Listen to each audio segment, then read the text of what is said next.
Oh, g'day, Manaia. Morning. You look resplendent there in your Mid Canterbury NPC top. My Mid Canterbury fineries, yeah.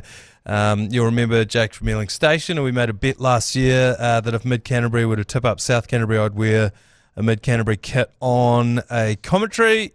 I forgot about it. I presume he forgot about it too for about a year. But Jake has come good and sent it through.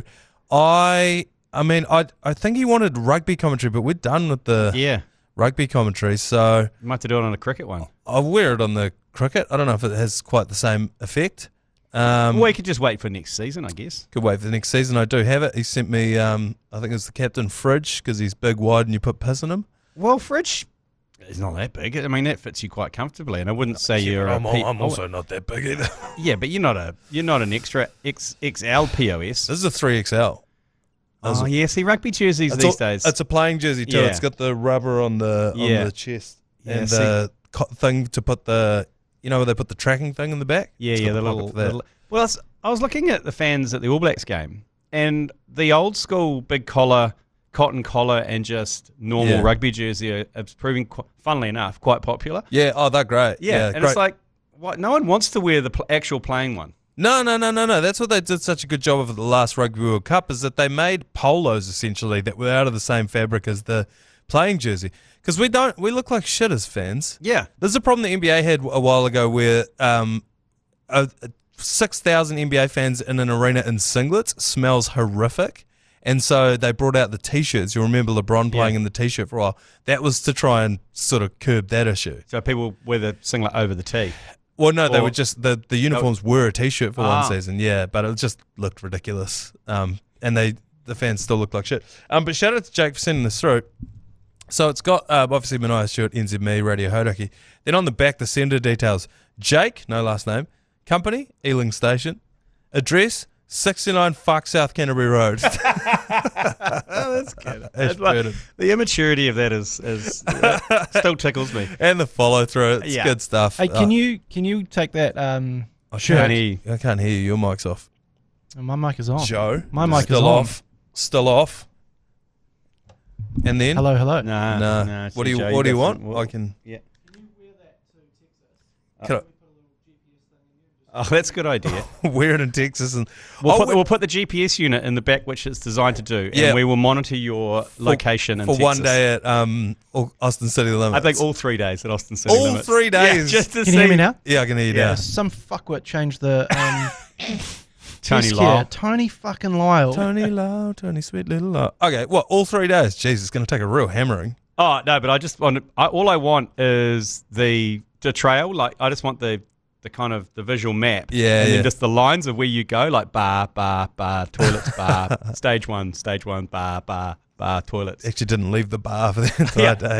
What do you call it? The carrot, the Ferris wheel, or whatever they have in the cricket. Yeah, it's the wagon wheel. Wagon wheel, Ferris wheel. Got to be a real crook setup because we're going cowboy boot shopping. I'm definitely buying cowboy boots. So cowboy boots and a Mid Canterbury rugby jersey. That's a good look. Well, that's pretty much what they wear, isn't it?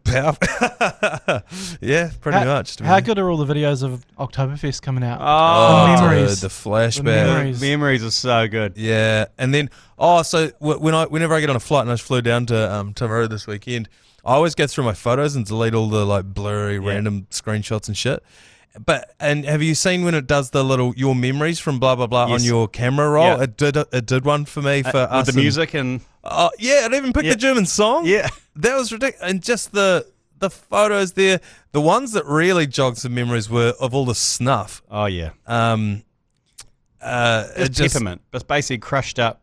It's dried toothpaste is what it is because they don't. So initially there was caffeine in it. Yeah, caffeine in it, and then they took the caffeine out. There's like literally nothing in it. It has no effect on you. It just hurts. But it was a Class A drug, wasn't it? That's why we had to take all those photos down because it was a Class A drug that we were all doing. So overnight we posted all these photos of us because we thought this is hilarious. It is not a drug, and so we're just covering our face, Cookie Monstering. One of the Scarface. One of the boys. You forgive me, I've lost his name, but hey, Brendan. Yeah, Brandon. Brandon. Brandon Ennor was just covered his face with it, just Cookie Monster a bag of this stuff. And then we put the photo up of him. He looked ridiculous. He looked like Scarface. And then there was photos of me doing it, videos of me doing it as well. And then the next morning, shitstorm from NAM where our legal team, Machine Gun Kelly, got in touch with Joe Jury and was just like, take that down. You can't be doing drugs. And we were like, what do you think of us? Like, do you think we'd actually be doing cocaine and then posting on the story? She's like, yes. Yes, we do. That is what we think of you. But we created so much noise on it, we could have done anything after that. Yeah, hiding in plain sight. And I got to be honest, so when Joe told me about that, I was like, yeah, that's bullshit that they would want to take that down. Then I saw the video the next morning, hungover in Boulder, I was like, I don't know if we need that video up there. It does look pretty bad.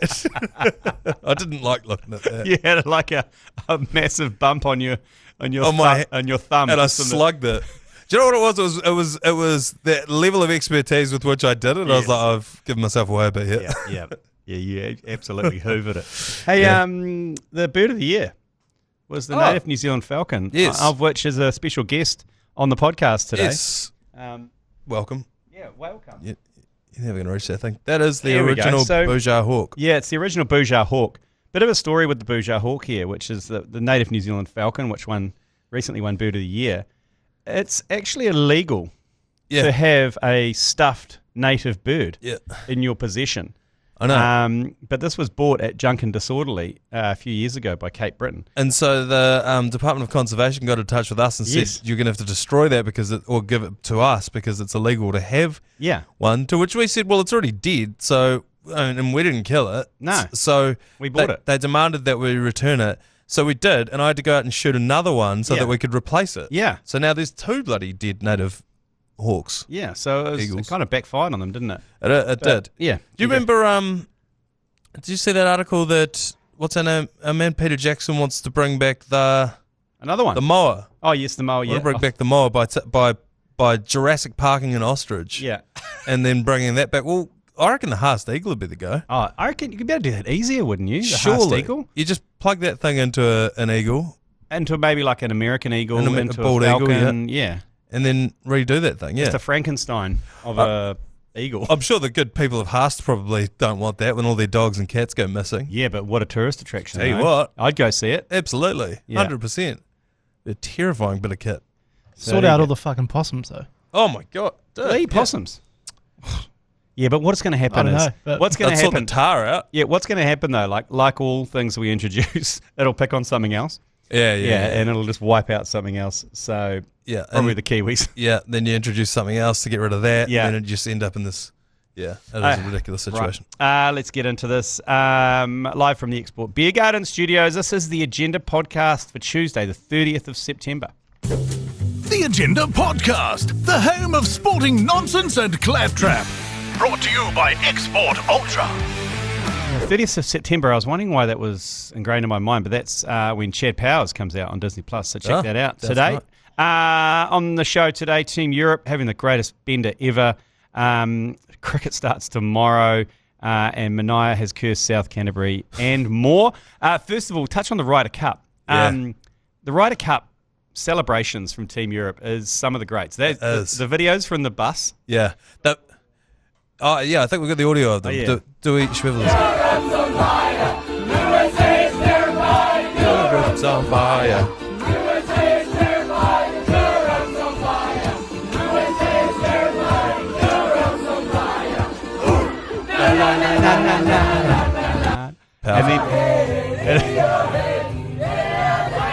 It's the Rory McIlroy.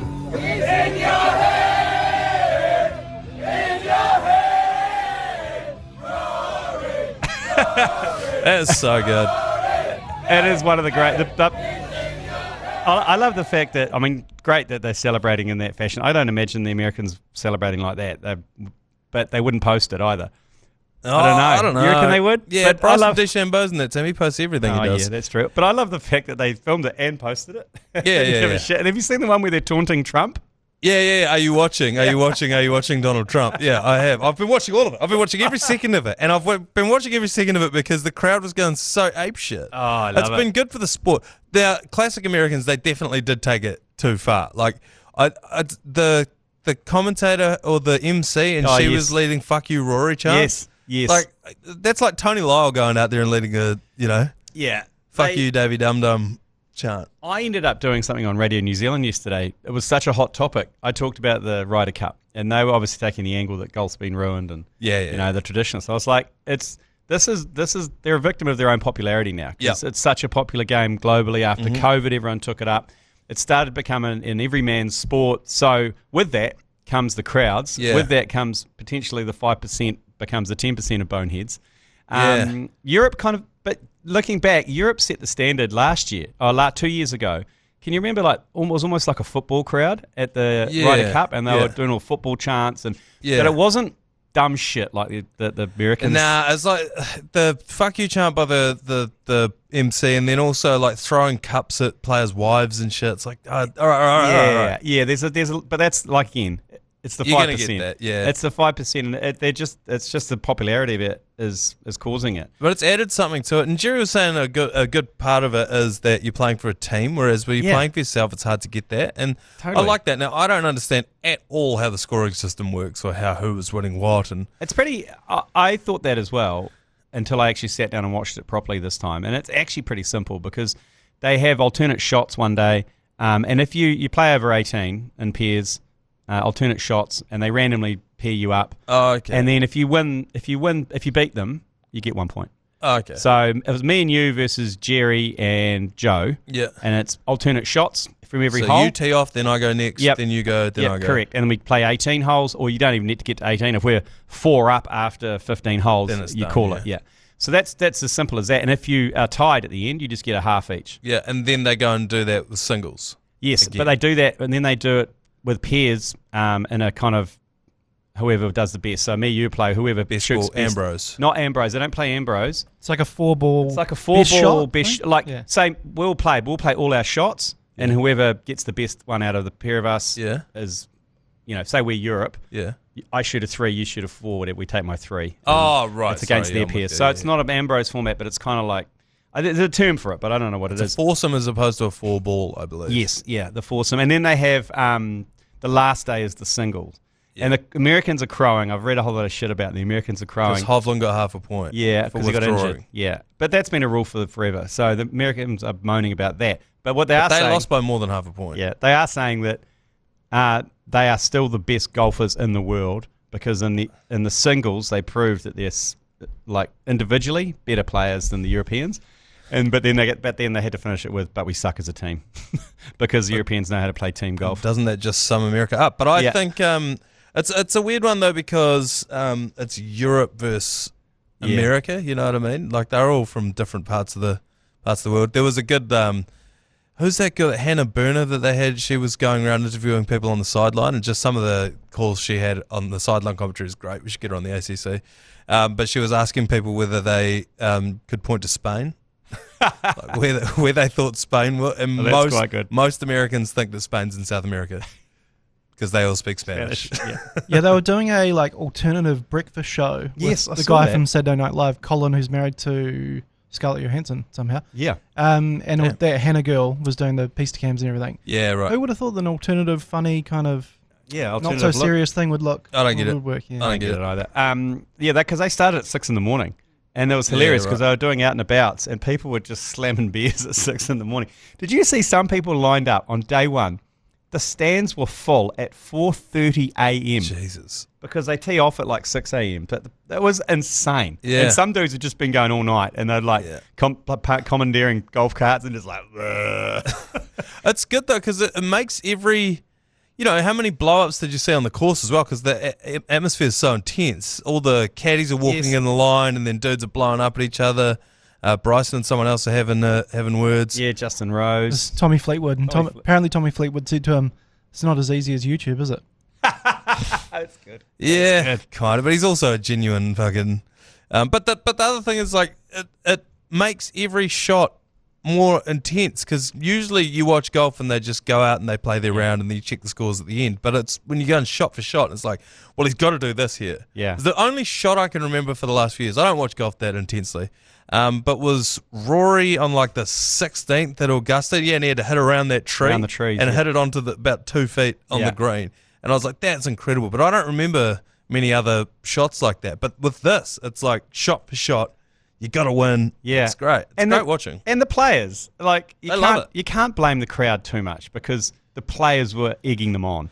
Yeah. They were like, when the way the Europeans were celebrating parts, the way the Americans were hyping the crowd up. They'd come to the crowd and then Rory going, fuck you, fuck you, fuck you. Like, yeah, it was reciprocal. You can't say it was just one-sided. They were winding the crowd up as much as the crowd are winding them up. Oh, 100%. Yeah. But I loved it. I think it's great. I think you could see all the golf nuffies rolling in their graves. They'll be fucking hating it. But this is the live effect as well. Like, it is. The whole live and the party holes and people just bringing some atmosphere. It's just spilled over into the Ryder Cup. Yeah. And so the next one in 2 years' time it's in Ireland. Oh, yeah, great. The course looks insane. Have you seen that video? No, I haven't seen the course. Oh, my God. But that's going to be fucking wild. I'll be going nuts. That's going to be wild in Ireland. Do we need to bring that to Chasing the Fox? Just full-scale wild behaviour. Yeah. Well, particularly when, like, the politicians are on the tee or something. I mean, fuck, if David Seymour pulls up and walks to the first tee with his girlfriend holding his girlfriend's hand. That's got to stop. Then I reckon... I think he's got to get a 10-shot penalty for that. I think even so on too. a 6-hole course. Yeah. I see that Bryce Casey's been given a chance to play in Chasing the Fox. Do you know what that is? That is Ryan Fox saying, I can never lose to team media ever again, and so we're bringing you in and we're kicking Rigger out. What happened last year can never happen again, so we're bringing Bryce back in. Oh, see, he's such a nice guy, Ryan. He's on the exterior, but underneath, he's a professional athlete, wants to man. win. Those guys are killers. He still wants to win. I know, they're all, he is a nice guy, but the professional athletes, they want to win. Yeah. And so, on the face of it, he's like, hey, we'd love to have you back in here. But actually what's going on is, I don't want to see Rigger out on that thing again. Yeah, he did say that... it doesn't even work in the media anymore. Because because they played with Hillier, Dan Hillier. Yeah. And Hillier said to Fox, he beat me off the stick. Rigger did, yeah. I heard you talking this morning about it on the Hauraki Breakfast. With professional sportsmen, they hate it when stuff like this happens. And that's why cricketers hate playing those charity kind of games. Yeah. Harry Jav used to hate playing the Dulux Tradies 11. Didn't hate it. He had a good time. But you could never win because if you go out there and thrash everyone... Then you should have. Then everyone goes, oh, that's because you're international. Then you go out there, don't perform... Then you go, like, you're shit. Good. Yeah. It really pisses them off if you ever suggest that you might be able to do something that they could do. But with golf, every now and then, like no other sport, there's a shot you can play that is as good as or better than Rory McIlroy would do. You know what I mean? Like a 120-meter approach, which 1 out of 100 you'll hit it within a foot of the hole, and you'll go, I could have played. That could have been a fucking great shot in the PGA. I could have gone pro. You know what I mean? Like that's the thing about golf. Is for a split second, you play like a pro, but then the rest of it, you're fucking. You'll shit. never dunk a ball like LeBron James. No. You'll never Mike Cat someone like Jonah Lomu. You know, but once around, you will do something amazing. Yeah. When I hit that ball on around that dog leg right, you played one of the shots. You can't play a better shot on that hole. This is a hole that we play with Manaia, which basically... It's a 90-degree dog leg. It's not a dog leg. It's a dog corner. Yeah. It's just a straight... Because there's a tennis court at the end of the course. Yeah, so you managed to bend it around a 90-degree corner with your slice. Like Beckham. And then just plocked it like within a foot of the hole and then birdied it. And it was like... I turned a flaw into a feature of my game. And it's like, if you're a pro, there's actually a level you could get to where you're too good and you couldn't hit a shot that is as bad as the shot I hit. But then you hit one straight and it went over the fence and onto the road. Yeah, this is the thing. Cricket starts tomorrow, first T20. Looking at the weather, looks like tomorrow might be the only game we get potentially, or only full game anyway. Yeah, and even then I think there were showers forecast at 7 and 10, which are start and finish times for that game. I have no idea. I don't know what to think. I haven't seen our teams, obviously. I don't know how Australia are going, but I just assume they're better than us. They lost to South Africa over in Australia in their opening series. Yeah, right. The whole series. Yeah, they've got a team, and you can see what they're building up to. Pretty exciting team. Like it's basically they've got 6 Tim Davids. Yeah. So 1 till 6, their brief is to go and hit sixes. Yeah. And then they've got people who can bat 7 and 8 and then a couple of bowlers at the bottom. But that's their brief, is to basically go hard and hit as many six. It's not like there's no tactics here. There's no one working the ones and twos. Yeah. It's pretty exciting. They're trying to score 400. Yeah. Yeah. It's like they've solved T20 cricket, sort of. They're trying to solve it. They're trying to solve it, and they're trying to clock it, but it didn't go well for them against South Africa. So that kind of it backfired a little bit when they lost 2 or 3 early wickets and then kept losing wickets. That's the problem. That's the downfall of it. So then for us, have we got, like, Finn Allen? Is he he's playing? injured. He's injured. We've got Bracewell's the captain. Yeah, Seifert's back in. Yes. So, look, it's not a bad team. It's a team that beat Pakistan over away as well. So it's not bad, but the pitch will be interesting because obviously early summer, spring, it's not going to be winter. It's not going to be rock hard, is it? It's going to be a bit soft. So winter. I imagine the ball's not going to come on as quickly as what the Australians like. So what does that mean? A bit more Bracewell? Yeah, potentially. But so we're a team that could probably score 210, bowl someone out for 180. They're a team that could score 320. Yeah. Yeah, right. Yeah, it's going to be good though. Chappell-Hadlee back on the line. Hopefully they've watched it. So we've got Wednesday night 7:00, Friday night 7:00, Saturday 7:00. Now the Friday-Saturday forecast looks a bit iffy. I'm just going to propose something. We're going to be at Latitude Bar on Saturday from 4 p.m. for pre-game. Great drink specials going on there, so get yourself there. Generous. Very generous. And then go to the game. We're going to commentate from there. However, if it's rained off, bring your match ticket and I'll buy you a beer. Oh, but that's what a win-win situation. Yeah, so there you go. It'd have to be an Export Ultra. I can't own you anything. Because we had a text into the radio show yesterday that was saying, boys, how do I play this? I bought tickets Friday, Saturday. It's looking like it's going to be a washout. Like, what do I do? Do I go refund? Do I go...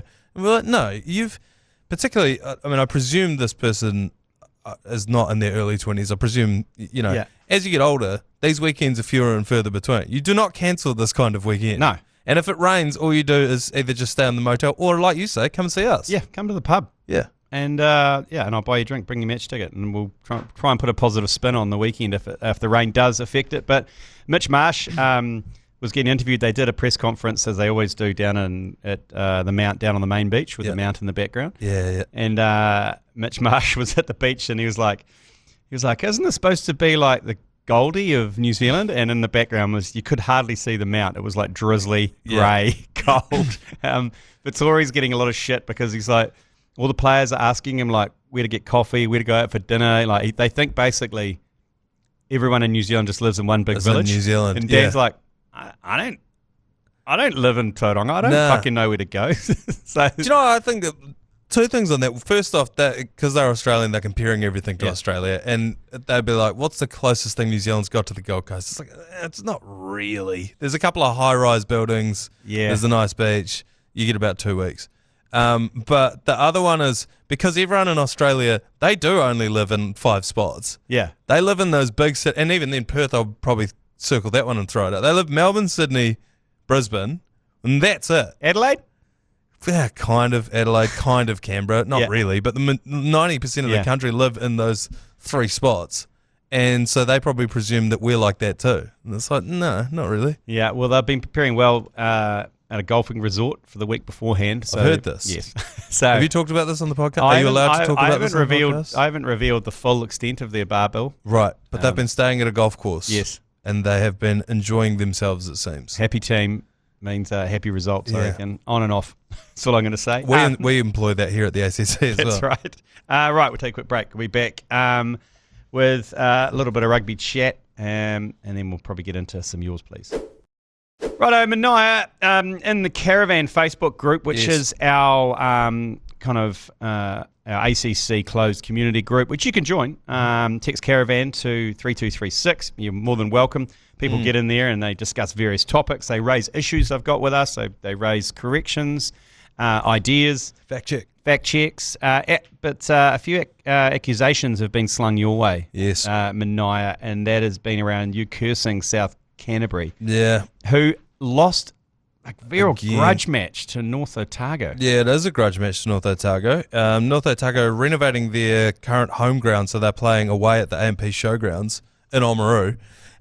We did consider going down there because I know I've slagged them off on this podcast before, but Dan Patterson, who's starting fullback this weekend for South Canterbury, his brother and I were at a wedding over the weekend, and the wedding was on the Friday. Saturday there was like an after function, and we were like, should we blow this joint, go down to Oamaru and watch this game? Which I think would have been a G Lane curse if I had done that. I've asked around Timaru, what's going on? What's happened? They lost players? Slide? They haven't really lost players. There are a couple of injuries. There's allegations of arrogance among the team. Ooh. Going 4 years on the trot, getting a little bit too big for their boots. Complacent. As is common in any rugby fandom here in New Zealand, we're blaming the coach. Oh, okay, yeah. Calling for the coach's head on. So the coach has been undefeated for 4 years, but you're gonna take his head? All of a sudden he's the wrong coach, yeah. But the main one that I wholeheartedly believe in, it's ever since they renovated the stadium down there. So the first game at that stadium since they did it up was against Mid Canterbury in the semi-final last year, and they lost then. They've now lost, I think, 3 on the trot. So burn it down? Some painful ones. Yeah, so burn it down, I reckon. Yeah, I reckon you might be suffering from the old Sunderland curse. If you watch Sunderland Till I Die, they like dropped out of the Premiership, lost all their vibe and a couple of players, and then they slipped down to Div 1, and then they lost more players, then they slipped down to Div 2, and now they're just battling away. Yeah, it's tough. They only lost by 3 points on the weekend. You feel like they could have done it. But they're going to make the finals? Are they semi-final? Are they still in the semi-final? So they can still... They're still second on the table now. I actually need to check this morning. They may have slipped a bit further. But yeah, I don't know. And is Hicker Elliott still pesting around? No, I didn't see him I haven't seen him on the team sheet. He might not be working at that farm out in Mackenzie anymore. Rightio. As I mentioned before, the Beige Day out on Saturday, the 4th of October. Join us at Latitude Bar for drink specials and whatnot. But also, don't forget, if those of you in Wellington-based BYC listeners and Agenda listeners, we've got a special podcast on October the 31st, a Friday night, at Shed 22 or the Harbourside Events Centre there. Live podcast. First time we've ever done it from 7 till 9 with the Harry Javelin and other guests, myself, Matt Heath, Paul Ford, Dylan Cleaver. It's the night before the ODI Black Caps versus England. So if you're loose in on a Friday night and you can just get away from Halloween punishment, if you've got kids especially, come down the pub. This is a very important engagement. Text ACC to 3236. You get a link through to the tickets. It's $25, but that you get a couple of complimentary drinks actually. A Steady the Ship hat if you snack a chingy, treats, and some little treats there from Angel Bay as well, who are bringing you this podcast. So get onto it now because tickets are selling pretty quick. Text ACC to 3236, and we'll see you in Wellington for the live potty on October the 31st. It's worth it just to get out of the home for Halloween. Yeah, totally. Halloween does my head in. Yeah. Last year I forgot it was Halloween, and I was just at home by myself, sitting on the couch, and we got one of those doors where there's like a glass panel in there, and a fucking Scream mask showed up at the door and banged on the... I was like, ah! The fuck? It was, Halloween. God damn it, it's just some 10-year-old. Oh, my God. There's a couple of nights a year where people are hiding in plain sight, I think. Yeah. Halloween's one. You've got to watch out. There are some real cretins out there who are hiding in plain sight because there's lots of kids running around unattended, hyped up, and there's a lot of people throwing sweets about. Yeah, okay. So watch out. That's what I'm going to say. And the other one is Guy Fawkes, where you can let a shotgun off. You can let a couple of rounds of shotgun off to whoever you want, at whenever you want, and no one will call the police. Seems like a plot for a murder mystery. Someone gets shot on what's it called? Guy Fawkes? On Guy Fawkes, yeah. I used to run a route when I was a kid. My nana worked in an old people's home, retirement home. Yeah. They just wanted to see someone, basically in general, but on Halloween. And so she would buy me a costume. I'd get dressed up. Then she would take the company credit card, buy all of the oldies lollies to give out, and I'd go trick-or-treating up and down the halls of a retirement home and just fucking cleaned up. Did you come across one of the guys like off Family Guy? Herbert. No, there were no Herberts. Or maybe I've repressed that, but... no Herberts. No Herberts. Okay, well, that's good. Hey, okay, quick break because we've got a few yours pleasers to get through. Yours please. Brought to you by Export Ultra. Let's get straight into it. Yours please. Morning, fellas. G'day, mate. Sam in Perth here. Now, I mean, I've got to say, if you've done this multiple times, it's hard enough for me to get my friends and family to come and visit me here. There's a direct flight to Perth from New Zealand. From Takes Auckland, just over 7 hours, and on the way back with the wind, it's just over 6. I will admit that Kalgoorlie drive is bloody punishing. Yep. Anyway, fuck Canterbury. We got the NRL team here. Oh, yeah, true, actually. That's quite a good flex. Yeah. What about the Perth Bears? Yeah, the Perth Bears, not to be confused with Bears Perth, which is a rainbow community over there in Perth. No, he's right. I'm sorry. I oversold that. I said it was 3 hours to Sydney, then another 5 hours to Perth, all up 8 hours. But he's right. It's actually only 7. I didn't know there was a direct flight to Perth. Yeah, direct Auckland to Perth. And I think it's mainly to service the FIFO workers, so you technically can fly in, fly out from Auckland if you wanted to. But oh, really? Yeah, but you'd be doing 2 weeks on and then 1 week off, and you'd be flying for basically a whole day of that. And you got that or Bali. Yeah, that's exactly it. So which would you choose? But yeah, it's so far away. Yeah, but you can go get Roto on go get Blotto on Roto. Oh, it's a good time. Yeah. My cousin had a stag do on Roto. Yeah. And for anyone who doesn't know, Roto's an island off the coast of Perth, and it's where the quokkas live. The Rottnest Island. Yeah. And so they're everywhere, and because they got no natural predators, they're not scared of humans, so you can walk right up to them. People were stealing them. They're the smiling little motherfuckers. Yeah, and they smile. Yeah. Fucking cute. But every house on that island, every building, the shops, all of them, they've got these little saloon doors that are only about knee high, and they're to stop the quokkas from getting in. It's so funny. I can't wait for the first quokka to work out. You just need to bust through them, and they'll be like the baddie coming into the saloon, like, and the people who are playing the piano, and like, there'll be this one quokka. Yeah. Well, because people, tourists go over there all the time. They know to look inside bags, like monkeys in Bali.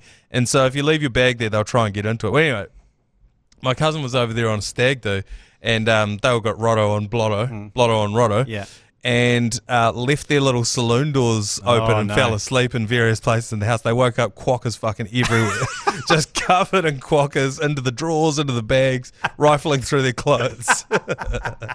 So yeah, go and get Blotto on Roto. Well, yeah, they had a campaign too, because some people were getting Blotto and then kicking the quokkas. Yeah, and chucking them. Yeah, and they had a campaign. Good ockers don't kick quokkas. Yeah. So the quokka looks, if I could describe it, it looks like a rugby ball sitting on a tee. If I had to design an animal to kick over a goalpost, it would be a fucking quokka. It's like ready-made. That's ridiculous. Bloody cute, though. It's such a bizarre island over there. It's so weird. It's like you feel like you're in Pokemon. You're like, where this animal? It exists nowhere else in the world. That's quite funny. A Pokemon island. Yeah, it is. That's what it feels like. And you bike everywhere. There's no roads. You can't drive. And then I also went on a humpback whale tour there.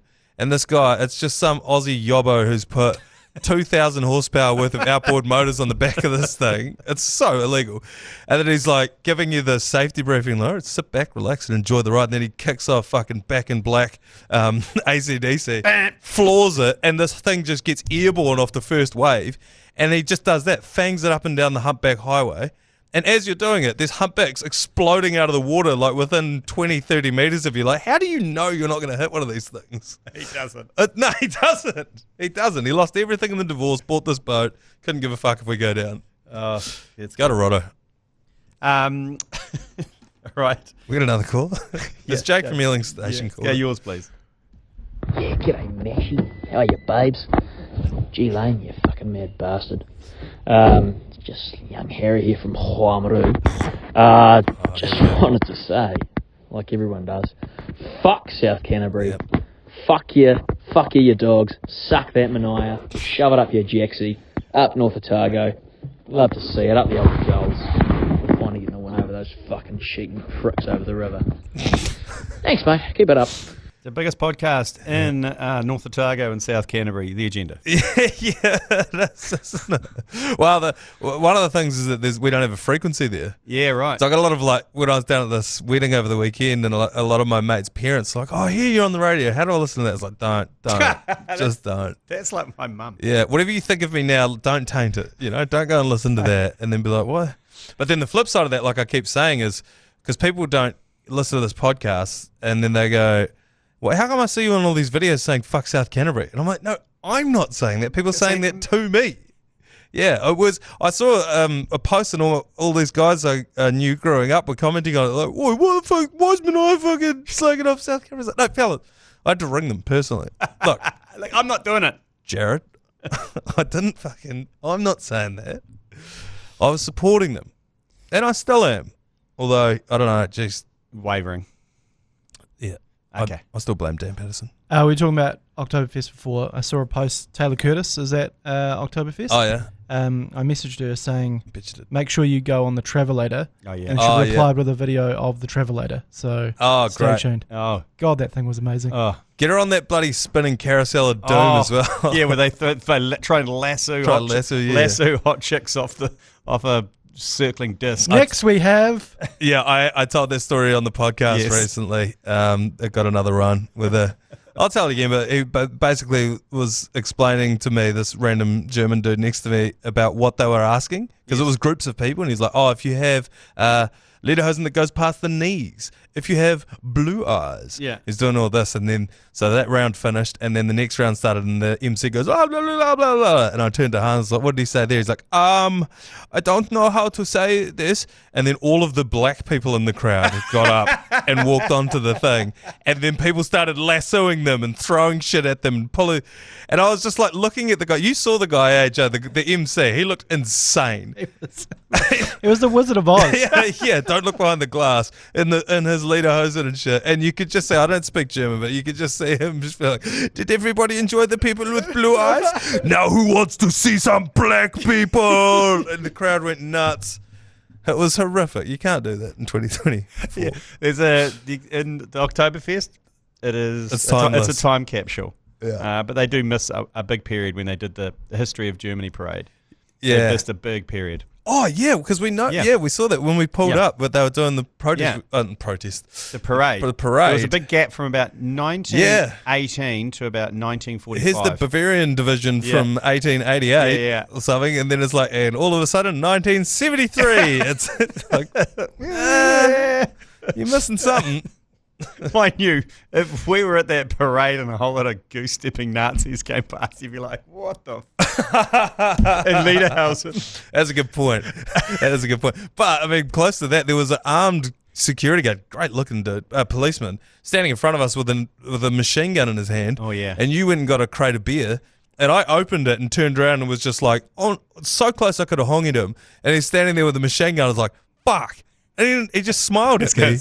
Yeah, Doug. I was like, "Oh yeah, of course, yeah. You can drink beer in Munich. You can drink beer in Europe anywhere.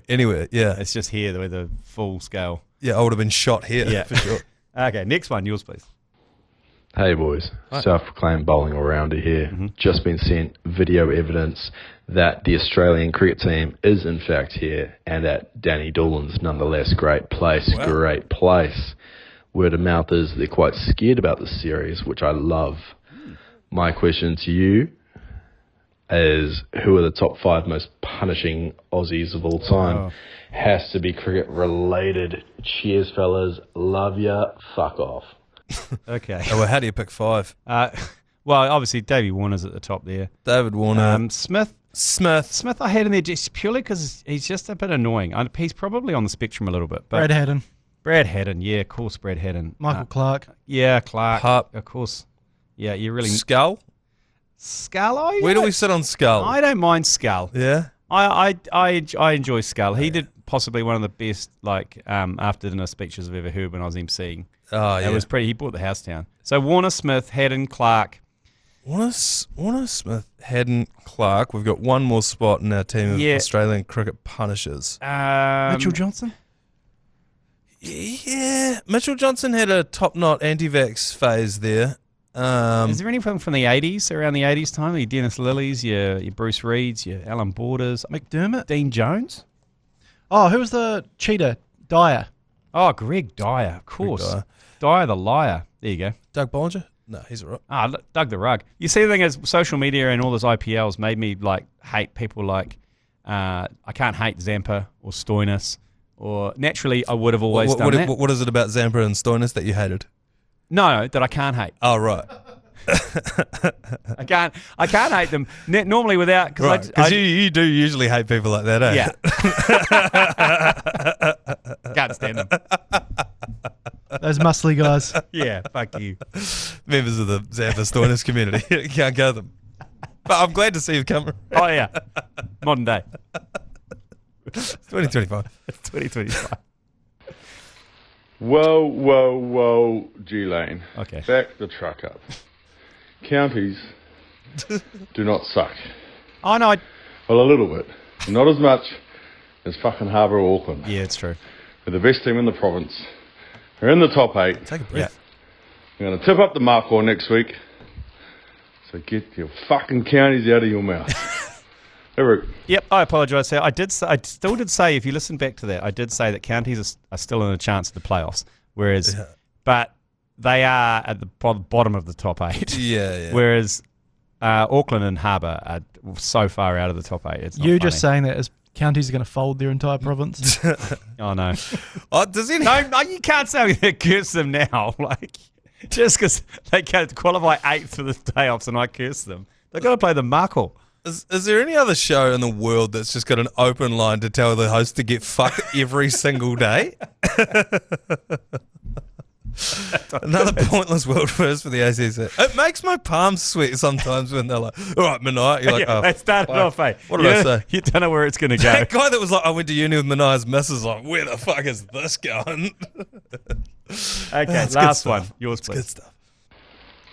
Whoa, G Lane. Oh, no.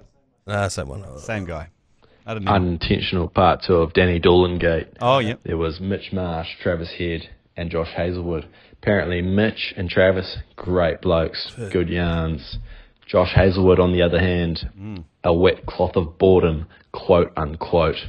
That's all I have to say. Cheers, boys. A wet cloth of boredom. That's quite a brutal description.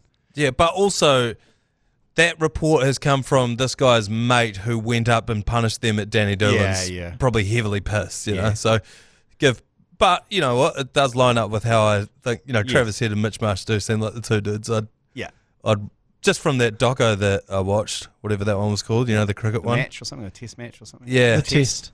I loved in Langer, who's such a bizarre dude. Yeah. He comes into the dressing shed and, he's so weird and earnest and serious, and he comes in, Mitch Marsh has got 2 plates upturned on a thing pretending to DJ. And he just walks in like, oh, JL, how are you?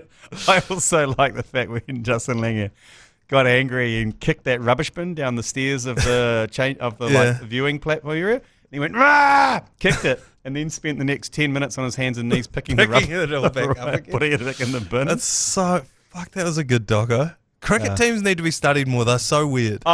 It's a weird... Like I've always said, it's a fucking weird sport played by weird people. Yeah. And watched by even stranger people. Like, that's what's the beauty about it. Like, you can have characters in it. Yeah. You can have people like Steve Smith. He wouldn't be able to play any other team sport. No. He'd have to be a cyclist or something. Yeah. There's no other way, or lawn bowls. No, that's right. Whereas in a rugby team, all the boys are pretty similar. They're all like for like, and even the sport, like they all play rugby. They're all very similar. Within a cricket team, you've got a bowler, a batter. They don't do the same thing at all. Nah. Even within the bowlers, you've got a spinner, you've got a pace bowler, then you've got a wicketkeeper. They're all completely different dudes. Yeah, and it is the most. Look, if one sport's mother was taking Tylenol while pregnant, it was definitely cricket. That's the way I would put that. Okay. Well, then, on that note, let's knock this one on the head for today. We'll see you tomorrow. You've been listening to the ACC's Agenda podcast, brought to you by Export Ultra. For more episodes, like and follow on iHeartradio or wherever you get your podcasts.